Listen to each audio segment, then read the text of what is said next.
আসসালামু আলাইকুম। স্যামসাং এইসব ফোনের কমন একটা সমস্যা হচ্ছে নেটওয়ার্ক আসে না। দেখতে পাচ্ছেন নেটওয়ার্ক আসে না, ঘন্টার পর ঘন্টা ফলো রাখছেন নেটওয়ার্ক আসে না, এমনকি 2-3 দিন চলে গেছে নেটওয়ার্ক আসে না। তো এটার পার্মানেন্ট একটি সমাধান আছে, মাত্র 2টা ট্রিক। প্রথমটা না হলে দ্বিতীয়টা 100% কাজ হবে। সম্পূর্ণ ভিডিওটি দেখবেন, ভিডিওটি শেয়ার দিয়ে ওয়ালে রাখুন। তো দেখতে পাচ্ছেন এখানে নেটওয়ার্কের জায়গায় লাল বৃত্তের মতো মানে রেড সার্কেল হয়ে আছে। তো কাস্টমার বললো ঘন্টার পর ঘন্টা ঠিক এই একই অবস্থায় রয়েছে, নেটওয়ার্ক আসেও না। তো নেটওয়ার্কের এই কাজ করতে গেলে একটু সাবধানে করবেন। প্রথমে এই ধরনের পিসিবি হোল্ডারের প্রয়োজনীয় ডিসপ্লেটা খুলে রেখে দেবেন, অনেক সময় ডিসপ্লে চাপ খেয়ে ভেঙে যেতে পারে। তো আমি এখানে প্রথমে যে কাজটা করবো, ক্রিস্টালটা তুলবো। ক্রিস্টাল তোলার আগে অবশ্যই সিপিউর উপরে কোনো কিছু দিয়ে ঢেকে নেবেন বা হিটপ্রুফ টেপ দিয়ে নেবেন।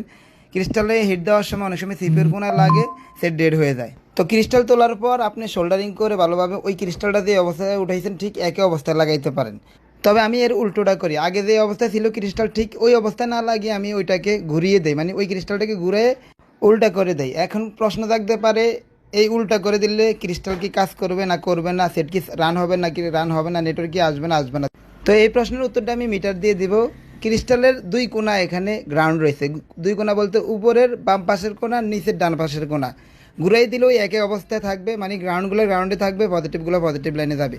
তো আমি যদি আরও স্পষ্ট করে বলি, বাটন ফোনে যে ক্রিস্টালগুলো রয়েছে এগুলো গ্রাউন্ড দুই কোণায় থাকে, আর যেগুলো অ্যান্ড্রয়েডে নেটওয়ার্ক সেকশনে থাকে বা পাওয়ার সেকশনে থাকে এগুলো গ্রাউন্ড এক কোণায় থাকে। তো ক্রিস্টাল সম্পর্কে আমার আরও অনেক সুন্দর ভিডিও রয়েছে, আরও ক্লিয়ার হয়ে নিতে পারেন ওই ভিডিওটা দেখলে, আমার এই চ্যানেলে রয়েছে।